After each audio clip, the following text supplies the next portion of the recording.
जब हमारे नेता सतपाल चौधरी जी ने, हमारे जिले की टीम ने, हमारे नेता जितेंद्र राणा जी ने, नरेंद्र जी ने, भाई आदित्य जी ने, आलोक भाई ने एक किसान सम्मेलन हमारे साथियों के सहयोग से यहां बुलाया था।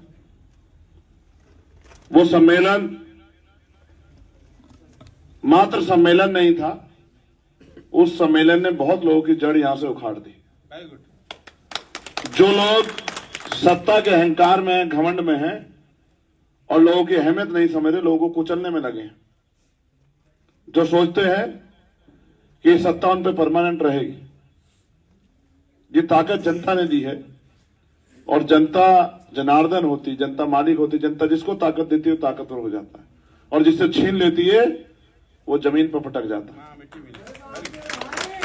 विजय पाल जी ने, इनका मैंने काम देखा, मुझे बड़ी खुशी हुई और मेरी समझ में आया कि विजय पाल जी इस हल्दौर के हर घर में है, हर घर में, और हर व्यक्ति को नाम से जानते हैं। इसका मतलब ये यहाँ की राजनीति को बहुत करीब से आगे बढ़ाते।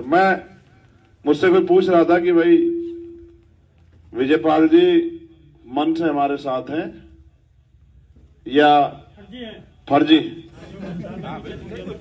तो मैंने उसको ये कहा कि मैं आदमी पहचानता हूं। मेरी भी उम्र जो है 40 साल के लगभग होगी। मैंने 15-16 साल से लोग देखे हैं। विजय पाल भाई के दिल में कौन सी बात लगी है तो मैं नहीं जानता, लेकिन मैं जानता हूं कि विजय पाल भाई इतनी मेहनत इस क्षेत्र में हमारे लिए कर रहे हैं जितनी हम लोग कर रहे हैं। और वो चुनाव को आज इस तरह से कन्विंस कर रहे थे जैसे वो खुद चुनाव लड़ रहे हैं। ये मैंने देखा। मैं अपनी हल्दौर विधानसभा, हल्दौर के नगर पंचायत की पूरी टीम का, मेरे छोटे भाइयों का, जिन्होंने मुझे बहुत प्यार दिया, घर घर जाके मेहनत की, झंडे लगा लगा के मेरा मनोबल बढ़ाया, जिसने लोकतंत्र की असली परिभाषा कि सिर्फ रानी का बेटा राजा नहीं बनेगा, जनता जिसको ताकत देगी वो आगे बढ़ेगा, उसका विश्वास मजबूत करेगी, उसके हाथ मजबूत करेगी, उसको मौका देगी, वो भी कुछ करके दिखा सकता है। इस उम्मीद को मजबूत किया।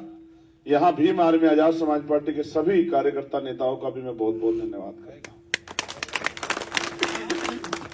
मैं वचन देके कहता हूं विजय पाल भाई, हल्दौर मेरी डायरी में सबसे ऊपर रहेगा। मेरी बात को आप याद रखें।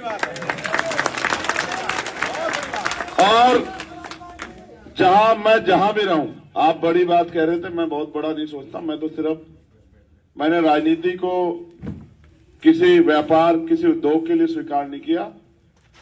इस देश में व्यापक गैर बराबरी पर आधारित व्यवस्था को जड़ से निपटाकर मानवतावादी राज, हर आदमी के लिए बराबरी की बात करने के लिए हमने इस काम को आगे बढ़ाया।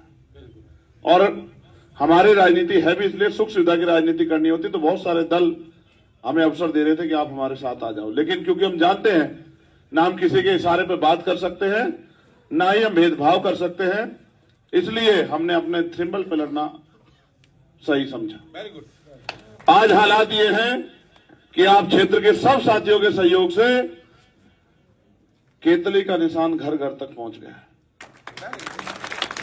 और जब ऐसे भाई हमारे साथ हैं और आप सब लोगों का सहयोग हमें है, तो केतली यहां से कामयाब भी होगी। और केतली जब कामयाब होगी तो मैं आपको विश्वास दिला कहता हूं कि जो विश्वास और समर्थन आप लोगों ने आज दिया है और जो विश्वास आपने हम लोगों पे किया, हम उस पर खरे उतरने काम करेंगे। हम एहसान का बदला एहसान तो चुकाएंगे। मेरी बात को आप याद, कभी आपको जरूरत पड़ी, बस हम पे देने के लिए जवान ही है, इसके अलावा कुछ है नहीं। और हम जवान देके पीछे नहीं हटते हैं, हम जवान वाले।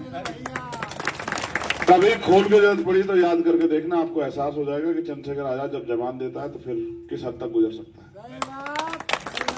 कभी आपको मेरी जरूरत पड़े हक के लिए, किसी पे जुल्म करने के लिए नहीं, किसी की आवाज उठाने के लिए, तो आप देखना, आप सामने प्रधानमंत्री होगा तो उससे भी टकरा जाऊंगा। मेरी बात को याद रखना।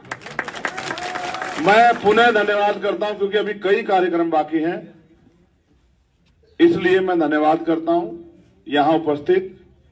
एक बात और थी, वो मैं कहूंगा नहीं क्योंकि इन्होंने मुझसे कहा था कि एक आरएसएस के व्यक्ति ने मुझे एक मैसेज भेजा है। मैं उस पर चर्चा नहीं करना चाहता। मैं ये बताना चाहता हूं बस कि हम इंसान हैं और इंसानियत को सबसे बड़ा मजहब मानते हैं। अगर किसी पर जुल्म होता है, चाहे वो मुस्लिम हो, चाहे वो जैन हो, चाहे वो बौद्ध हो, चाहे वो सिख हो, किसी भी जाति धर्म का व्यक्ति हो, हम कभी ना धर्म देखते ना जाति देखते। अभी मैंने परसों घटना आपको वहां बताई कि विवेक यहाँ गवाह है, विवेक सैन हमारे नेता, नींद रूप है, बक्सरपुर का लड़का चौहान का, हमें नहीं पता था कौन है, इनके ससुराल का पीतम्बर सिंह, मुझे नहीं पता था। लेकिन आप बताओ, तमाशा देख रहे थे नहीं देख रहे थे लोग? अच्छा,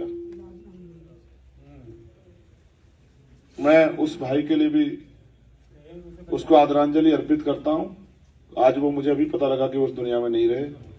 सब लोग खड़े, पुलिस से लेकर सब लोग खड़े तमाशा देख रहे थे। हमने जैसे देखा तो हमने अपने जो गले में हम पटके पहनते हैं उनसे ही हमने उसको उठाया, बगल भर के उसको गाड़ी में घेर के अपनी और लेके गए। अस्पताल में जाके देखा तो बैग भी उसका नहीं उतार पाए डॉक्टर, ना ही वहां सुविधा दी, और हमें देख के डॉक्टर ने उसके हाथ पैर पकड़े। अदरवाइज वो खून से लथपथ जो है, और वो अपने घर वालों को याद कर रहा था। क्योंकि मुझे कार्यक्रम में जाना था तो मैं चला गया, और मैं विवेक भाई को वहीं छोड़ गया कि आप ध्यान रखना, इसको पैसे की किसी भी चीज की जरूरत हो इलाज के लिए तो आप इनकी मदद करना। लेकिन मुझे इस बात की तकलीफ है कि आपके क्षेत्र में एक भी अच्छा हॉस्पिटल नहीं है कि जहां किसी की जान बचाई जा सके। इसलिए मैंने बार बार वहां भी पूछा, और मैं रोज पूछता हूं कि बताओ आपको एम्स जैसे बड़े हॉस्पिटल की जरूरत यहाँ है या नहीं है? बताओ है नहीं? क्षेत्र के लोग बताओ है या नहीं है? तो कभी आपने अपने एमपी या एमएलए के मुंह से सुना कि उसने पार्लियामेंट में असेंबली में जाकर खड़ा हो कहा हो? वो वहां ये तो कहते हैं कि हमारी पेंशन बढ़ा दो, हमारा भत्ता बढ़ा दो, हमारी तनख्वाह बढ़ा दो। कभी ये नहीं कहते कि जनता के लिए सुख सुविधा के लिए कुछ ऐसा भी कर दो कि जनता जब हम जाए तो हमसे सवाल ना करें। तो ये कारवा कहां तक जाएगा मुझे इसका नहीं पता। हमारे बीजेपाल चेयरमैन साहब ने कही थी, लेकिन ये कारवा जहां तक भी जाएगा हम सब लोग मिलकर इस कारवा को आगे बढ़ाएंगे और आपके मान सम्मान का ख्याल रखेंगे। आपने मुझे बुलाया, इतना प्यार सहयोग दिया, उसके लिए मैं आपका धन्यवाद करता हूं। बस आपसे ये भी अपील करूंगा कि आप घर के काम भी करें, लेकिन इस चुनाव को भी मजबूती लड़ाते हैं। आप केतली का भी ध्यान रखें। ये केतली जितनी मेरी है इतनी हल्दौर के क्षेत्र की भी है। तो मैं आपसे अपील करूंगा कि केतली का विशेषकर ध्यान रखें। ये केतली ही इस क्षेत्र को समस्याओं से निजात दिलाएगी। बाकी आपने सभी को देख लिया, सभी को मौका दे दिया। इस क्षेत्र ने 3 मेंबर ऑफ पार्लियामेंट बनाए। पहले member of parliament Samajwadi party के बने, वो तो इतना नुकसान करके गए हम लोगों को। हमारे नेता नरेश मोदी जी यहाँ बैठे, इतना नुकसान करके गए, शायद ही 10-20 साल में हम उसकी पूर्ति कर पाए। वो प्रमोशन रिजर्वेशन का बिल फाड़ के लाखों कर्मचारियों को डिमोट करवा दिया उन्होंने, और उनको जरा सी शिकस्त नहीं इस बात की कि उन्होंने कितना बड़ा नुकसान किया। भाई आपसे गलती हो जाए, गलती मुझसे भी हो सकती है, गलती किसी से भी हो सकती है, लेकिन आपको उस गलती का एहसास हो तो बहुत बड़ी बात है। लेकिन आप गलती करके उसका एहसास भी ना करें, ये चरित्र है, और ये चरित्र उत्तर प्रदेश देख रहा है और देश भी देख रहा है। फिर दूसरे भारतीय जनता पार्टी के बने जसवंत सिंह जी, वो क्या कर पाए, क्योंकि उस पार्टी में नेताओं की क्या हैसियत आप बेहतर जानते हैं।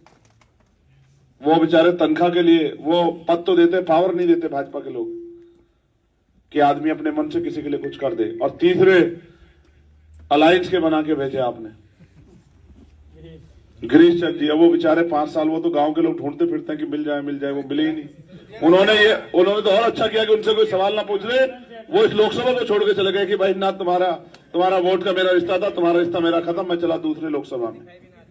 अब सवाल यह है कि आप कब तक ठगे जाते रहोगे। इस बार आप पे मौका है।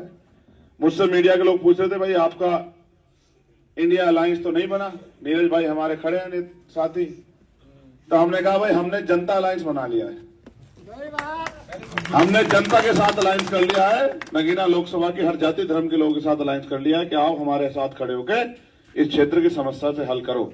आप स्वतंत्र हैं हर चीज के लिए, बस पार्टी झंडे से ऊपर उठ के अपने क्षेत्र की समस्याओं के हल के लिए एक बार चंद्रशेखर आजाद को मौका दो, और फिर आप देखो कि किस तरह नगीना की समस्याओं के लिए हम लोग पार्लियामेंट में भी लड़ेंगे और पार्लियामेंट के बाहर भी लड़ेंगे, और ये समस्या खत्म होगी। देखो, जो लोग मुझे नहीं जानते वो जान लो, अगर रोजगार के अवसर पैदा होंगे तो किसी एक जाति धर्म के लिए नहीं होंगे, सबके लिए होंगे। अगर किसान सब लोग हैं, अगर मिल से पैसा समय पे आएगा तो हर किसान का आएगा, किसी एक जाति धर्म का नहीं आएगा। अगर स्कूल हॉस्पिटल बनेंगे तो सबके लिए बनेंगे, सड़कें बनेंगी तो सब चलेंगे। बस प्रेम भाईचारा बना के हम लोग इस देश को, जो खाइया बनी है उनको पाट के आगे बढ़ते रहे, ऐसी ही मेरी जो है प्रार्थना है। और मैं महापुरुषों से प्रार्थना करता हूं कि भाई विजयपाल जी को, उनकी उम्र 61 साल हो गई है, तो थोड़ा सा चल फिर लिया कर। तो मैं ये प्रार्थना करूंगा कि कुदरत इनको फिट रखे और ऐसे ही ये अपने विरोधियों को भी फिट करते रहे। बहुत बहुत धन्यवाद। जय भीम, जय भारत, जय संविधान। नमस्कार, आदाब। दो बात बतानी रहेगी भाई चंद्रशेखर जी के बारे में, इन्होंने अपने मुंह से नहीं कही, लेकिन मैं कहा आपको बता दूं। जब एनआरसी का आंदोलन दिल्ली में चला तो 15 दिन मुसलमानों के साथ ये भाई जेल में रहे। चलो साहब, मुझे 15 दिन का रिकॉर्ड था, हाँ 29 दिन। पहली बात। दूसरी बात इन्होंने कही है, अभी मोहल्ला जमनोवाले की अंबेडकर धर्मशाला पे एक बात कही है, जो किसान भाई बैठे हैं या चौहान बैठे हैं उनसे संबंधित बात है। इन्होंने कही है, अगर समय पर बिलाई मील पैसा नहीं देगा तो उसमें ताला लगा दूंगा, चाहे जेल जाना पड़े। इन्होंने कह दिया ताला लगा दूंगा और वचन दे रहा हूं। यहाँ का जो किसान है वो इस बिलाई मील से पीड़ित है। बस ये बहुत बड़ी बात चंद्रशेखर जी ने कही। और दूसरा, बल्दी के जाट बैठे हैं, इनसे एक बात और कहना चाहूं।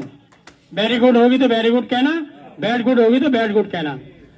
ये बताओ, नांगल में, नांगल के भी हैं चौधरी हुकम सिंह जी, कुछ वजन रखे हैं ना जाट रखे? उन्होंने भी आज कह दिया मेरा आशीर्वाद चंद्रशेखर के साथ। मुझे फोन आया कि बेटे, मैं तो खुद दूरदर्शी समझ रहा था अपने आप को, लेकिन तू मेरा ही बाप निकला। मैंने क्यों ताऊ जी? अरे क्यों ताऊ जी? अरे भाई तेने मेरे मन का काम कर दिया चंद्रशेखर, इस्तेमाल से कहा इन्हें सब नेताओं को, और किसी के बस का नहीं है वो। तो इसलिए ऊपर वाला भैया ठीक कर लिया, कहीं चले जाओ, मोमडोलों में चले जाओ। आज सैनी समाज के नगर के अध्यक्ष चंदपाल सिंह, चरण सिंह, राजा राम सैनी, फलाने सैनी, मार्शल राजू, सबने माला डालकर धूलिया महादेव का कसम खाकर देवी माँ की समर्थन दिया। देवी माँ की। तो इसमें क्या सच्चाई है क्या झूठ है? कोई देवी माँ को साक्षी नहीं मानने का। बस एक भूल मेरे से हो गई है, उस भूल का मैं सुधार कर रहा हूँ। अभी मुझे दिखाई दिए अंसारी बिरादरी से 250 आदमी कुटे में उनका इम्तियाज साहब, वो एक माला भाई चंद्रशेखर जी को देते स्वागत में।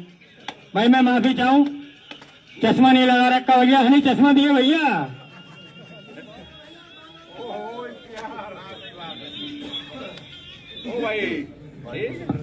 लो जी, सभा समाप्त। और भाई साहब ठंडा पिला दिया भैया को, हनी भाई सुनो, एक तरफ तो मुझे ताकत दे रहे, दूसरी तरफ ठंडा करना चाहोगे।